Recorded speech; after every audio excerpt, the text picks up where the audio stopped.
Zaman Nabi perawat ada yang jadi perawat, yang jadi guru ada. Karena memang ada sifat-sifat pekerjaan yang memang mutlak perempuan ada di situ. Yang mengandung siapa? Yang melahirkan siapa? Perempuan. Masa yang periksa laki-laki?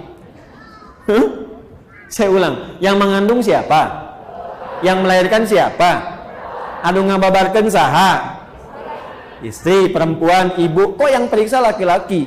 Makanya di sini perempuan jadi perawat, perempuan jadi bidan, perempuan jadi dokter, perempuan jadi guru, boleh tidak? Boleh. Sayyidah Aisyah radhiyallahu taala anha, ummul mukminin, guru, pengajar, bahkan ada murid dari kalangan laki-laki pakai hijab tertentu. Jadi guru boleh, ya. Jadi pengajar boleh, jadi dokter boleh. Silahkan. Sepanjang nanti ada bagian-bagian yang tidak boleh kemudian masuk ke dalamnya, karena itu bagian laki-laki.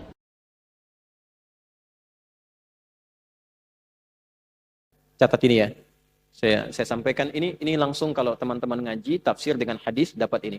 Kalau antum biasakan baca ini, penutup Ali Imran ayat 190 sampai dengan 200 dan dipahami isinya, Allah akan jaga antum dari perbuatan maksiat selama hari itu. Satu.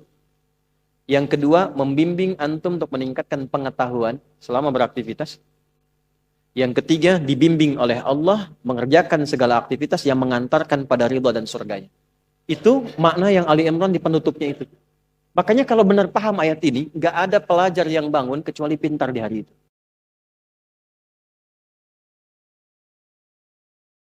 Dari Ibnu Abbas radhiyallahu taala anhuma, beliau satu saat ingin menginap di kediaman bibinya Sayyidah Maimunah radhiyallahu taala anha dan ingin tahu kebiasaan Nabi bangun di malam hari itu bagaimana. Kapan waktunya? Konversi jadi jam berapa kebiasaan Nabi bangun? Bagaimana cara bangunnya? Itu diceritakan oleh beliau. Qala atau kama qala Ibnu Abbas radhiyallahu taala anhuma, kana an-nabiyyu sallallahu alaihi wasallam, adalah kebiasaan Nabi sallallahu alaihi wasallam idza istaiqadha min naumihi, kalau bangun dari tidurnya fajalasa, duduk terlebih dahulu. Kemudian famasaha biyadihi min athari naumi, lalu beliau menghilangkan bekas kantuknya dulu dengan bagian tangan yang bersih. Jadi jangan baca doa dulu. Bacalah doa itu dalam keadaan sadar, jangan baca dalam keadaan ngantuk.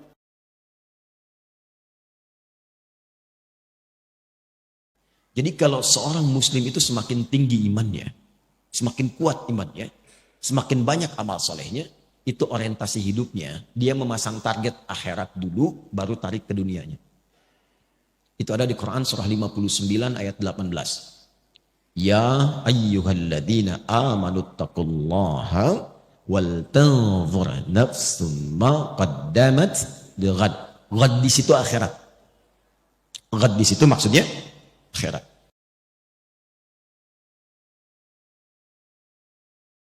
Itu pebisnis muslim itu kalau dagang nggak pernah balik modal, selalu balik untung. Kenal Abdurrahman bin Auf? Saya itu riset ilmiah. Ini dipertanggungjawabkan dan disidang oleh profesor-profesor di satu kampus. Singkatnya begini, saya riset perbandingan pra-Islam dengan pasca-Islam. Abdurrahman bin Auf, singkatnya saat masuk Islam, itu dalam bisnisnya yang berkah itu, kalau dikonversi ke sekarang, aset dan semuanya, itu nilainya 72.000 triliun. Elon Musk belum ada apa-apa. Dan baru turun kemarin jadi 2.800-an. Jeff Bezos 1.800-an triliun. Itu belum ada apa-apanya, baru kaya. Abdurrahman bin Auf itu kebangetan kayanya. Kebangetan. Kapaknya terbuat dari emas. Tapi masuk surga juga. Ya, daripada miskin gak jelas kan? Luar biasa.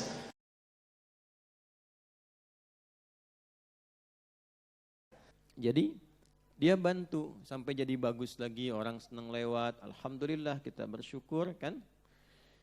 Tapi ketika dia membantu misalnya tanpa iman, dia bantu saja supaya orang bisa lewat, bisa bagus. Baik tidak perbuatannya? Baik. Soleh tidak? Belum tentu. Ketika tidak dilakukan dengan iman, dia menjadi perbuatan saja, tidak bernilai soleh. Soleh itu ketika perbuatan dimaksud didorong oleh imannya.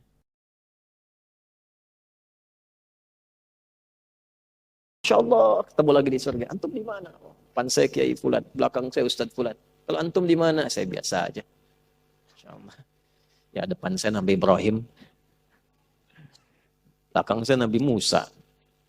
Samping kiri saya, Masya Allah, Nabi yang katanya paling ganteng. Semoga bumi, Nabi Yusuf. Samping kanan saya, Masya Allah, Nabi Muhammad SAW. Dengan semua Nabi. Siapa mereka ini? Mereka yang mendedikasikan semua hidupnya untuk menaati Allah dan Rasulnya. Dari bangun tidur terus dari keluar itu. Nabi kan nggak pernah contohkan. Mari kita membuka majlis dengan Bismillahirrahmanirrahim. Ada hadisnya? Ya? Kalian mau kerja, mulailah kalian menanam kurma dengan Bismillahirrahmanirrahim. Tidak kan? Iya. Gampang aja. Nabi nggak perlu contohkan karena ini umum sifatnya. Al-Fatihah sama. Nggak perlu dicontohkan pada yang sifatnya umum. Tapi yang khusus yang diikat rukun, syarat, waktu, keadaan, itu mesti dicontohkan. Dari pernyataan ulama-ulama yang salaf tadi, kemudian melihat dari dalil Qur'annya, hadisnya, generasi setelahnya mengikuti. Nah, ikut namanya salafi. I-nya itu pengikut. Ikut kepada amalan orang-orang salaf terdahulu dengan gambaran mereka. Di antaranya siapa? Ulama modern di abad pertengahan seperti misalnya Syekhul Islam Ibnu Taimiyah, muridnya Ibnu Qayyim Al-Jauziyah. Itu bukan ulama salaf, itu ulama khalaf namanya. Ya, jadi kalau ikut kepada keduanya namanya khalafi. Ikut ulama belakangan. Ya kan? Kalau sanadnya tersambung ke belakang itu salafi. Jadi salaf itu bukan kelompok, bukan organisasi, bukan kelompok pengajian tertentu atau ormas tertentu, tidak. Itu manhaj namanya yang tersambung. Jadi semua orang Islam itu ya pasti kalau sholat kan nggak mungkin nggak ngikut orang sebelumnya, pasti ngikut. Jadi semua orang Islam itu sifatnya salafi. Jadi bukan nama khusus ya untuk kondisi atau kelompok ini tertentu, tidak. Yaitu nama yang mewakili sifat keadaan gitu ya. Nah, terlepas dari semua istilah-istilah itu kita kembalikan Syekhul Islam Ibnu Taimiyah paham betul dengan itu. Syekhul Islam Ibnu Taimiyah itu punya kebiasaan, kalau Anda nanti baca di antara biografi beliau itu kalau ba'da subuh, dari mulai sampai ke syuruk, subuh sampai ke syuruk, matahari di awal pertama kali setelah naik terbit ya, kemudian satu tombak bayangannya, itu mengulang-ulang Al-Fatihah aja. Bismillahirrahmanirrahim. Alhamdulillahirabbil alamin arrahmanirrahim sampai waladhdallin. Selesai ulang lagi, sampai matahari terbit, sampai masuk syuruk. Jadi zikir gitu ya. Ya, pertanyaannya contohnya ada nggak dari Nabi? Nah, itu. Nggak ada. Apa beliau melakukan bid'ah? Waliyadzubillah. Nggak bisa kita langsung vonis ini bid'ah, tidak mungkin. Orang saleh berilmu, kan ilmunya tinggi, mufti, Syekhul Islam gelarnya. Ya kan? Ya, Syekhul Islam loh. Ya, di bawah sedikit dari Imam Al-Ghazali. Imam Al-Ghazali Hujjatul Islam. Ini Syekhul Islam. Ya kan? Jadi ini kalau ada para syekh, para guru, nah ini guru-gurunya, guru di atas guru. Kalau Hujjatul Islam sudah orangnya sudah dalil. Ya, hujjah menjadi patokan, sandaran yang paling pokok. Ini Syekhul Islam mengamalkan itu sampai muridnya komen. Ya, muridnya kan Imam Ibnu Qayyim Al-Jauziyah itu juga komen tentang keutamaan Al-Fatihah. Bisa dibacakan di mana saja, mengambil tawasul dari situ, mengambil tabarruk dari situ. Sehingga ulama-ulama kekinian pun lintas madhab itu hampir semuanya menyimpulkan bahwa Al-Fatihah itu di luar yang ibadah muqayyadah seperti sholat, itu bahkan mereka menganjurkan silahkan dibaca di majlis-majlis. Bahkan para ulama sebelum membuat fatwa di majlis-majlis ilmu, dalam acara misalnya mau pengajian kah, mau satu acara kah, resepsi kah, macam-macam kah. Itu ada Madzhab Maliki. Saya sebut Madzhab Maliki ini yang paling dekat tempat tumbuhnya ke tempat Nabi berdomisili sampai wafat, yaitu di Madinah. Al-Madinah Al-Munawwarah. Sehingga Imam Malik itu dikenal dengan Imam Darul Hijrah, imamnya Madinah. Imam Madinah, ingat ya, Madinah sekarang masuk ke wilayahnya Saudi Arabia. Nah dulu imam yang paling populer itu namanya Imam Malik bin Anas. Ya, lahir sekitaran 93-94 Hijrah, Imam Malik bin Anas. Dan itu bicaranya dalil semua. Imam, sudah itu imam tuh di atas yang lain-lainnya tuh Imam Malik. Ya, itu kalau sudah beliau itu yang berfatwa, sudah keluarnya hadis, dalil semua. Sampai Imam Asy-Syafi'i belajarnya ke Imam Malik. Ya. Imam Malik itu menurunkan turunan-turunan pokok panduan keilmuan-keilmuan dan informasi-informasi yang tersambung ke dalil, ke hadis, lalu kodifikasi, pengumpulan semua informasi ini menjadi sebuah patokan, ya, pilihan untuk menunaikan. Itu disebut madhab namanya. Maka madhabnya disebut Maliki, yang ikut bagaimana Imam Malik beribadah, ikut fatwanya Imam Malik. Jalurnya tersambung kepada Rasulullah SAW. Di antara tokoh kekinian, misalnya, yang ikut mazhab Imam Malik itu namanya Syekh Abdullah Bayah di Uni Emirat Arab. Fatwanya apa? Ya. Jadi kalau orang sekalian fatwanya, justru beliau menganjurkan. Ya, dan tidak ada masalah untuk membacakan Al-Fatihah di luar konteks sholat tadi. Silahkan. Mau Anda baca sebagai tawassul, sebagai tabarruk, itu mazhab Maliki. Silahkan mau bacakan di majlis-majlis ilmu, bacakan misalnya menjelang resepsi, nggak ada masalah. Untuk memohon hajat kepada Allah kemudahan, karena memang sifatnya begitu. Walaupun nanti ada di mazhab Maliki yang lain yang memberikan pengetatan, kecuali kalau meniatkan untuk mengkhususkan di situ aja. Ya, sehingga berpeluang menjadi sesuatu yang keliru, karena kekhususan ini yang bahkan dipahami sebagai bagian dari petunjuk Nabi, nah itu yang salah. Khususkan bukan. Maksudnya jangan dikhususkan di luar yang muqayyadah. Kalau sudah dikhususkan terikat kan, maka seakan-akan disamakan dengan yang sholat tadi. Maka nggak boleh sama sifatnya. Jelas ya? Nah itu gambarannya. Apalagi misalnya mazhabnya Syafi'i. Ya, mazhab Syafi'i itu kita temukan misalnya Syekh Ali Jum'ah yang sekarang itu mengeluarkan fatwa di Darul Ifta 2010 beliau keluarkan. Jelas itu. Di mazhab Maliki yang lain tuh ada yang paling terkenal itu ada Syekh Syafiq Alam. Syekh Syafiq Alam juga mengeluarkan fatwa di tahun 2018. Ya, di 8 Januari 2018 itu lebih jelas lagi fatwanya. Itu Maliki juga tuh. Ya, fatwanya lebih jelas lagi. Apa yang beliau sampaikan? Jelas disebutkan bacaan Al-Fatihah untuk membuka majlis fatwa dan sebagainya. Jadi artinya di sini apa? Ulama itu sangat luas memahami hukum. Ya, mana yang tempatkan secara ketat, ini gambarannya. Mana yang sifatnya terbuka, ini gambarannya. Sehingga kita diberikan pencerahan, bukan sekedar kita baca ini, baca itu, tidak, tapi diberikan ini loh dasar argumentasinya, ini loh dalilnya, ini gambarannya, ini referensinya. Jelas bagi pembelajar. Kalau orang itu awam, maka yang dimunculkan orang-orang mufti yang sudah paham dalil, manusia dalil. Sehingga ulama kita terdahulu yang paham dalil, yang punya sanad, yang punya ijazah-ijazah hadis itu, ya itu langsung berfatwa. Tidak banyak menyampaikan kepada awam ini dalil, ini itu. Karena awam tuh nggak mungkin nyari kitab begini. Awam tuh yang tidak tahu metodologi. Roski nggak tahu metodologi, buka kitab lama tadi kan. Ya, lalu saya katakan, udah baca Al-Fatihah saat kamu mau belajar. Mana dalilnya? Ya? Nah itu kurang sopan. Kenapa? Karena orang awam itu tidak punya kemampuan akses kepada dalil. Gitu. Kalau saya tunjukkan dalilnya ini bisa paham. Kitabnya ini bisa baca. Sulit tadi ya. Sulit. Nah, karena itu penting juga kita menghadirkan ulama-ulama otoritatif yang punya kualifikasi. Di Timur Tengah itu jelas. Ustadz dengan da'i, dengan mubaligh, dengan mufti itu beda. Kalau sudah mufti, jangan tanya dalil, itu nggak sopan. Kecuali kalau orangnya meragukan. Ya, nggak jelas. Kemarin-kemarin kok begini, sekarang jadi ustadz. Itu kita hormati dulu dan kita doakan supaya dapat kebaikan, mau belajar lagi. Tapi apa yang disampaikan ya penting untuk kemudian dilihat kembali. Dan bila ada ragam pendapat itu dihargai. Tidak harus menjadi kontroversi. Nah, jadi kesimpulannya bacaan Al-Fatihah itu wajib dilakukan dengan contoh dari Nabi pada ibadah-ibadah yang sifatnya terikat hukumnya, baik rukunnya, syaratnya, tempatnya, waktunya seperti apa? Salat. Nah, dalam ibadah yang bukan muqayyadah, mutlaqah, maka diperlukan dalil petunjuk dari Nabi. Ya, walaupun ketika ada dalil itu tidak harus membutuhkan contoh dari Nabi karena keluasan sifat amalnya dan keragaman aktivitasnya. Keumuman. Iya, jadi jangan gunakan misalnya kaidah-kaidah yang di luar dari pakem ulama yang sudah memang ulama susun berdasarkan petunjuk Nabi. Itu bukan nyusun sembarangan. Jangan sampai Rosti berkata begini misalnya, kalau baik pasti dicontohkan Nabi. Nah, kalau benar pasti itu dicontohkan. Nah, itu bukan kaidah fikih dan nggak pernah ada ulama bikin kaidah begitu. Karena ulama tuh paham mana yang dicontohkan Nabi, mana yang tidak dicontohkan Nabi. Tidak semua yang baik-baik itu Nabi harus contohkan. Karena mungkin selera umatnya bisa berbeda, kondisinya nggak sama. Nabi nggak pernah contohkan makan daging dob, ya.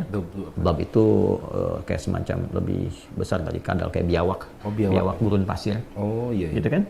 Apa hukumnya itu? Halal, karena Khalid pernah nanya, konfirmasikan. Khalid mau makan, tanya dulu. Tapi Nabi kan nggak selera. Nabi nggak contohkan makan, Nabi diam. Tapi Nabi nggak larang Khalid. Khalid makan nggak dilarang. Itu takrir namanya. Ya, dalam ilmu tasyri' itu takrir, ketetapan Nabi boleh. Cuma kok Nabi nggak contohkan karena nggak selera. Nabi seleranya daging kambing, jadi nggak makan itu. Khalid silahkan makan. Khalid kenapa nanya? Karena Khalid itu orang perang, jenderal perang. Ke lapangan, ya di lapangan nggak ada kambing guling. Yang ada ya Bob dan yang lainnya. Gitu dikonfirmasi. Jadi berarti salaf betul ini. Ya, salaf. Apa komen beliau? Terikat. Ya. Karena sifatnya apa? Terbuka untuk kemudahan. Jadi jangan sampai katakan, wah ini kalau baik pasti Nabi contohkan. Itu bukan kaidah fikih. Dan tahu nggak yang paling dahsyat? Itu sesungguhnya kaidah di orang-orang jahiliyah waktu itu. Ada di surat Al-Ahqaf ayat 11. Wa qala alladziina kafaru, dan orang-orang kafir itu komen lil ladziina amanu, kepada orang-orang yang telah beriman. Lau kana khairan ma sabaquna ilai. Kalau memang ajakan kamu itu baik, udah ada contoh dari dulu, kami pasti yang pertama lakukan. Pasti orang dulu udah ngerjakan kalau itu baik. Nah, itu kaidah jahiliyah sebetulnya, bukan kaidah-kaidah fikih. Jadi komen orang jahiliyah ketika diajak, komennya begitu, yang Muhammad SAW. Ya kan? Hei orang-orang pengikutnya, kalau yang ente bawa itu baik, orang dulu udah praktekkan. Ya, cuman karena dulu nggak praktekkan, kami nggak ikut kamu. Nah, itu kaidahnya. Nah, itu bukan kaidah fikih, karena itu nggak bisa dipakai dalam hukum fikih. Nah, itu pentingnya ngaji, pentingnya belajar. Tapi dengan ini pun tidak boleh merendahkan orang lain. Jadi kita belajar ibrahnya itu sebagai apa? Nah, sebagai wasilah mendapatkan ilmu. Dan tetap kita menghormati. Ya, jadi jangan sampai ada satu gambaran dalam hati untuk menjatuhkan orang lain. Ya, untuk merendahkan orang nggak boleh. Karena orang pun sesungguhnya sedang belajar untuk menemukan yang benar. Disitulah kemudian kita dengan izin Allah memohon kepada Allah untuk bisa memahami dan bisa diizinkan oleh Allah memberi pencerahan dengan garis yang senafas dengan petunjuk Rasulullah SAW. Paham? Insyaallah, Ustaz. Insyaallah. Sudah? Alhamdulillah, Ustaz. Udah jadi apa? Jadi tahu bagaimana menyikapinya, Ustaz. Jadi insyaallah. Alhamdulillah. Sudah paham? Insyaallah, Ustaz. Al-Fatihah. Bismillahirrahmanirrahim. Alhamdulillahirabbil alamin arrahmanir rahim maliki yaumiddin. Iyyaka na'budu wa iyyaka nasta'in ihdinas siratal mustaqim siratal ladzina an'amta 'alaihim ghairil maghdubi 'alaihim waladdallin. Allahumma faqihna fid din wa 'allimna ta'wil. Sallallahu alaihi wasallam Muhammad wa ala alihi wa sahbihi ajma'in. Alhamdulillahirabbil alamin. Nah ya, terima kasih ya. Saya lanjutkan lagi. Mana tadi buku saya? Ustaz. Jazakallah khair. Baik. Assalamualaikum. Waalaikumsalam warahmatullahi wabarakatuh.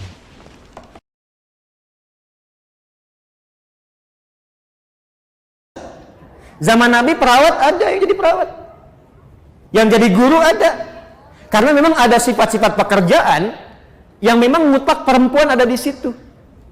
Yang mengandung siapa? Yang melahirkan siapa? Perempuan. Masa yang periksa laki-laki? Saya ulang, yang mengandung siapa? Yang melahirkan siapa? Anu ngababarkeun saha? Istri, perempuan, ibu. Kok yang periksa laki-laki? Makanya di sini perempuan jadi perawat, perempuan jadi bidan, perempuan jadi dokter, perempuan jadi guru, boleh tidak?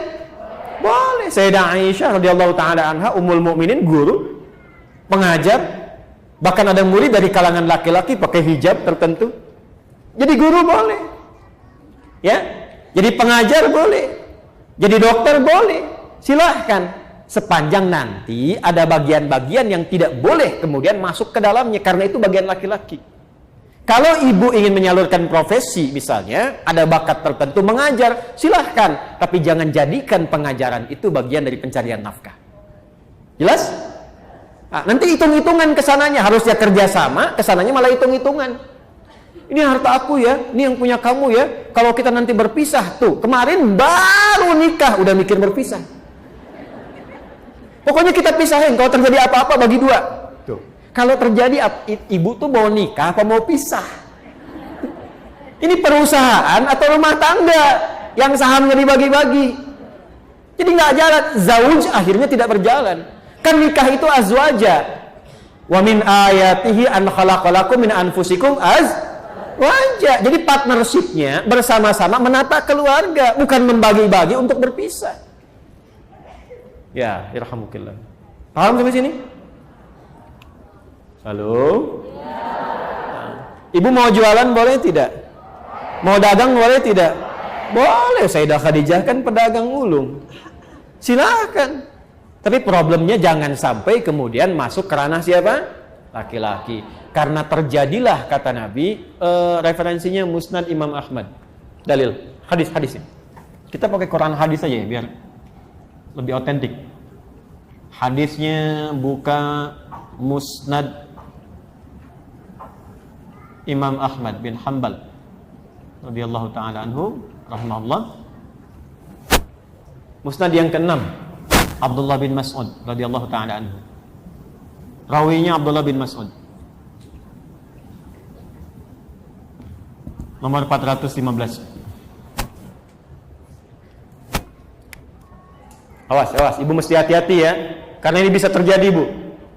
Dan saya kira hadisnya sekarang sudah berlaku. Inna baina yaday sa'ah atau inna baina yaday sa'ati. Sungguh masa-masa mendekat ke akhir zaman itu akan terjadi sebagai berikut. Sungguh masa-masa menjelang akhir zaman itu akan terjadi sebagai berikut. 1. Taslimul khassah. Terjadi gerakan eksklusivisme. Apa Ustaz eksklusivisme itu? Cara pandang yang mengkhususkan sesuatu di semua aspek. Jadi kalau bergaul sama golongan ini aja, yang itu nggak bisa berbaur. Kalau mengaji khusus ini aja, nggak bisa campur dengan yang lain. Bahkan untuk memberi salam pun pada golongannya aja, yang bukan golongannya tidak disalami. Itu kata Nabi. Sekalipun dia sama-sama muslimah. Assalamualaikum ukhti. Apa ya? Ibu kan masih bid'ah.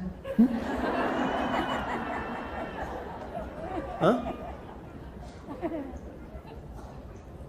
Jadi yang dulunya afsus salam kepada siapapun tebarkan rahmat, kasih sayang, salam.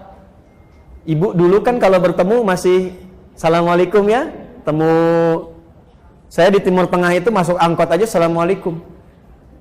Ya. Assalamualaikum. Waalaikumsalam. Kalau sekarang kan masuk angkot Assalamualaikum bawa kotak kan. Nah, ini akan terjadi gerakan yang terbatas kata Nabi. Dekat-dekat akhir masa itu sudah nggak kenal lagi silaturahim yang luas. Mulai terputus. Kemudian yang kedua apa? Ini yang terkait dengan penjelasannya. Fusyuwat tijarah. Sudah mulai menyebar berbagai jenis jual beli, transaksi jual beli. Di kata Nabi, semua jenis perdagangan jual beli itu ragamnya udah banyak. Sampai-sampai di hadis lain taqarrubul aswaq, mengakses, cara mengakses dagangan itu jadi lebih mudah. Sekarang terjadi tidak? Dulu Ibu kalau mau ke Kosambi naik angkot ya. Ya, naik ojek jalan dapat di situ pulang kan? Sekarang keluarkan handphone, klik datang sendiri ya. Terjadi belum? Sudah terjadi? Dan sekarang luar biasanya ragamnya jadi banyak ya pilihannya. Klik makanan banyak semua pilihan. Model jilbab banyak tuh kelihatan. Jadi ibu mau klik apa aja keluar produknya banyak kan? Di satu segmen itu banyak ragam. Kata Nabi mendekat kepada akhir zaman itu akan terjadi ragam banyak sekali dalam konteks kehidupan ekonomi, dagangan modelnya banyak, satu menu bisa banyak. Ibu kalau keluar, saya tuh bingung tuh, sate aja sekarang banyak. Sate A, sate B, sate C, sate ini. Ya. Kemarin mau kurban grade-nya aja banyak ya. Kurban grade A, kurban grade B, kurban grade C dan sebagainya. Ya, yang jadi persoalan apa? Sampai-sampai saking banyaknya peluang berdagang itu, istri ikut membantu suami hadir di dalamnya. Fatu'inul mara'atu zawjaha fit tijarati, itu hadisnya. Maka suami mulai melibatkan istri dalam bisnis, dalam dagangnya. Atau kadang-kadang istri inisiatif nyusul suami pengen sama-sama dagang. Terjadi nggak sekarang? Kan? Kayaknya Pak, Mama buka ini aja deh, gitu ya. Bapak ke kantor, Mama pengen buka ini. Salah tidak? Salah tidak? Sampai di sini hadisnya tidak menyoal. Ibu mau dagang, silahkan. Ibu mau berniaga, silahkan. Tapi yang jadi persoalan adalah ketika sudah mulai merasa sukses, baik dan seterusnya, istri naik posisi dan merasa melebihi suami, dan disitulah kemudian mengambil tanggung jawab nafkah dalam kehidupan rumah tangga. Muncul persoalan. Jadi dia bantu sampai jadi bagus lagi, orang senang lewat, alhamdulillah kita bersyukur kan. Tapi ketika dia membantu misalnya tanpa iman, dia bantu saja supaya orang bisa lewat, bisa bagus. Baik tidak perbuatannya? Baik. Soleh tidak? Belum tentu. Ketika tidak dilakukan dengan iman, dia menjadi perbuatan saja, tidak bernilai soleh. Soleh itu ketika perbuatan dimaksud didorong oleh imannya. Karena itu ketika Sayyidah Aisyah radhiyallahu ta'ala anha berkonsultasi kepada suami beliau tercinta Rasulullah SAW, bahwa ada si fulan itu baik sekali, sering donasi, sering bantu, tapi belum beriman. Bagaimana status kebaikannya di sisi Allah? Maka turunlah Quran surah ke-25 Al-Furqan ayat 23. Ya, inilah keadilan Allah yang sangat luar biasa. Allah berfirman secara langsung. A'udzubillahi minasyaitonirrajim. Bismillahirrahmanirrahim. Wa qadimna ila ma 'amilu min 'amalin faj'alnahu haba'an manthura. Solehnya enggak ada. Silakan cari di situ, enggak ada kalimat solehnya. Ya, wa qadimna ila ma 'amilu min 'amal. Jika ada seorang hamba pun berbuat perbuatan yang baik selama dia hidup di dunia, tapi bukan karena imannya, yaitu netral saja, karena dorongan kehidupan duniawi. Dia bantu, dia donasi, dia tolong orang, tapi bukan karena dorongan imannya. Dengan keadilan Allah, Allah menyampaikan, maka aku akan segera balas perbuatan baiknya itu selama dia di dunia. Ya, adil tidak? Adil, karena dia berbuat di dunia, dibalasnya di dunia. Kan iman itu pembuka kunci akhirat. Kita itu beriman karena yakin dengan akhirat. Kalau tidak yakin, ya untuk apa kita menunaikan sholat? Untuk apa kita puasa? Kan kita berharap di situ ada kumpulan kebaikan yang akumulasinya berupa pahala, dibawa bekal pulang kan? Nah itulah kuncinya iman ada di situ. Itu perbedaannya berbuat untuk dunia dan menyiapkan bekal untuk akhirat. Tapi keadilan Allah menjadikan sekalipun seseorang berbuat baik, tapi tidak didorong oleh imannya, maka tetap dibalas dengan hukum dunianya. Jelas? Maka dibalas, dia mendapatkan apresiasi, dia mendapatkan perhatian dari orang banyak, mungkin bertambah kemudian ya hal-hal yang mendorong dia sukses dalam pekerjaan dunianya, gitu. Ya, faja'alnahu haba'an manthura. Namun di akhirat Allah juga harus adil. Masa orang berbuat di dunia mendapatkan balasan akhirat? Itu menunjukkan tak adil. Ya, kalau orang berbuat untuk akhirat dibalas di akhirat. Orang berbuat untuk di dunia dibalas di dunia. Kalau orang berbuat dunia dibalas di akhirat, rasanya tidak adil kan? Jelas ya?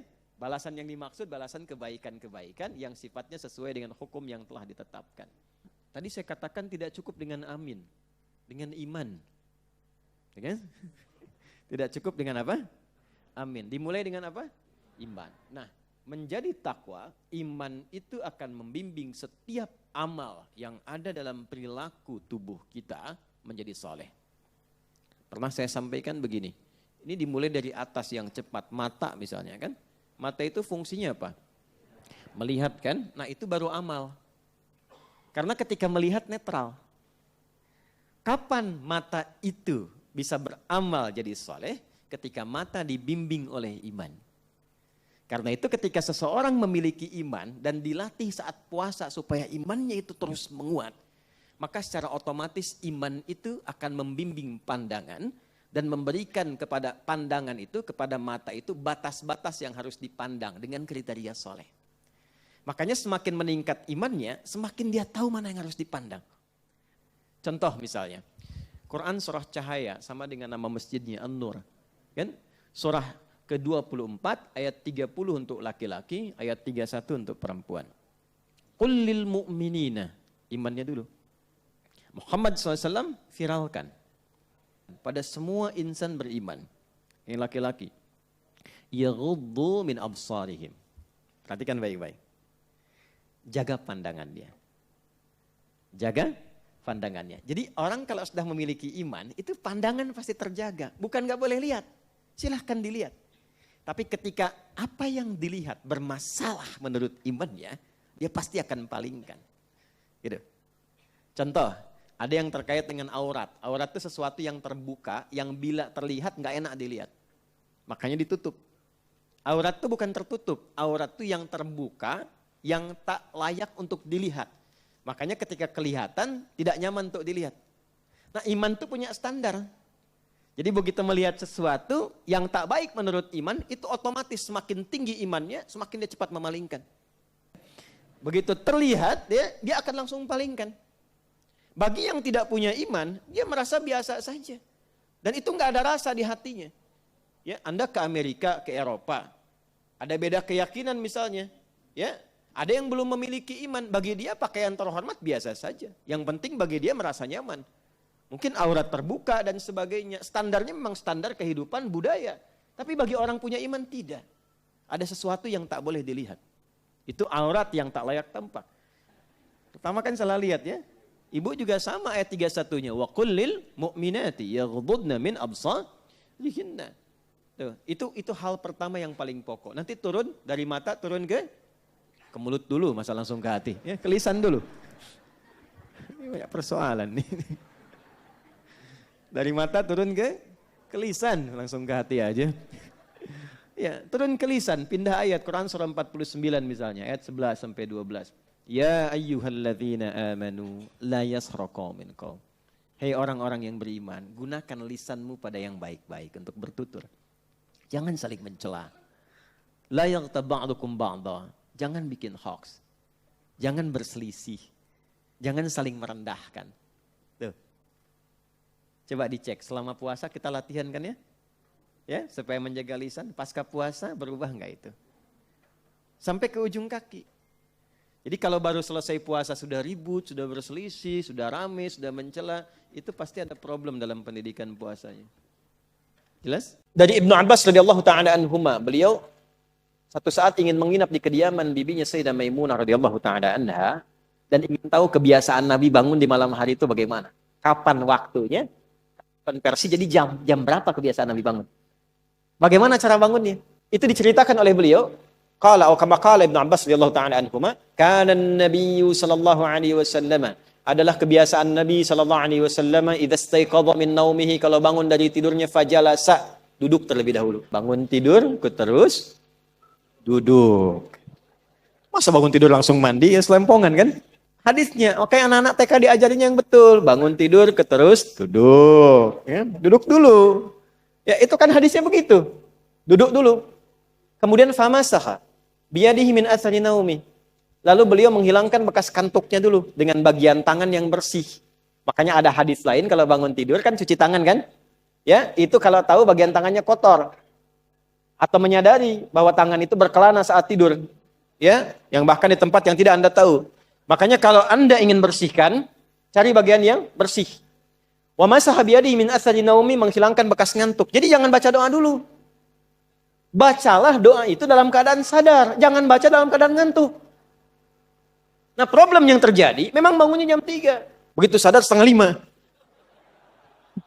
Ada yang begitu? Nah, ini banyak wajahnya tuh. Antum pasang alarm 3 kali kan? Iya kan?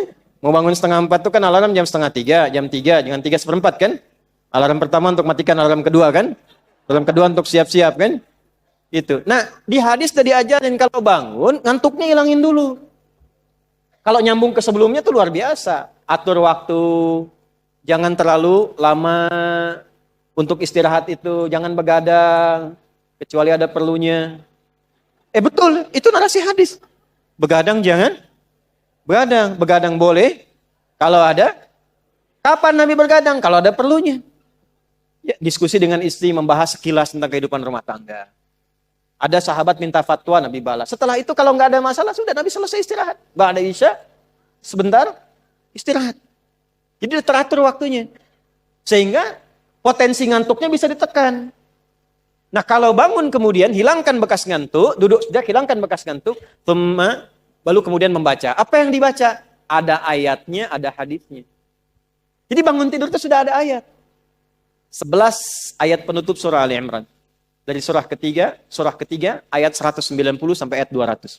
Inna fi khalqis samawati wal ardi wa ikhtilafil laili wan nahari la ayatin li ulil alladzina yadhkuruna Allah qiyaman wa qu'udan wa 'ala wa yatafakkaruna fi khalqis samawati wal ardi rabbana ma khalaqta hadza batila subhanaka faqina.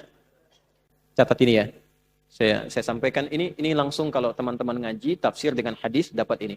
Kalau antum biasakan baca ini penutup Ali Imran ayat 190 sampai dengan 200 dan dipahami isinya, Allah akan jaga antum dari perbuatan maksiat selama hari itu. Satu. Yang kedua, membimbing antum untuk meningkatkan pengetahuan selama beraktivitas. Yang ketiga, dibimbing oleh Allah mengerjakan segala aktivitas yang mengantarkan pada ridha dan surganya. Itu makna yang Ali Imran di penutupnya itu. Makanya kalau benar paham ayat ini, nggak ada pelajar yang bangun kecuali pintar di hari itu. Karena di situ ada ayat-ayat untuk riset, untuk merenung, untuk berpikir. Nggak ada orang berbuat maksiat di hari itu. Karena ada ayat taubat di ayat itu. Mudah-mudahan nggak wafat dalam keadaan sedang maksiat. Sehingga terancam neraka. Dan minta ya Allah wafatkan kami seperti orang baik yang wafat sebelumnya.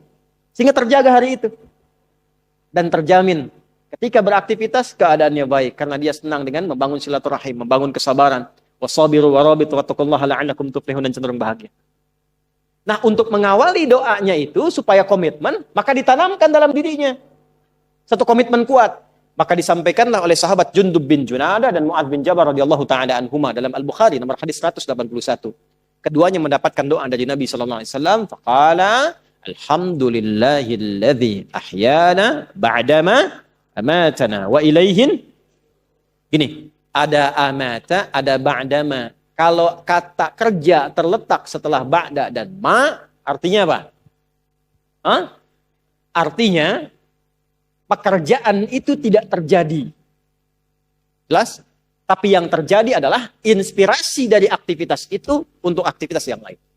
Perhatikan. Alhamdulillahilladzi ahyana ba'dama amatana. Setelah ada kata ba'dama, ada amatana.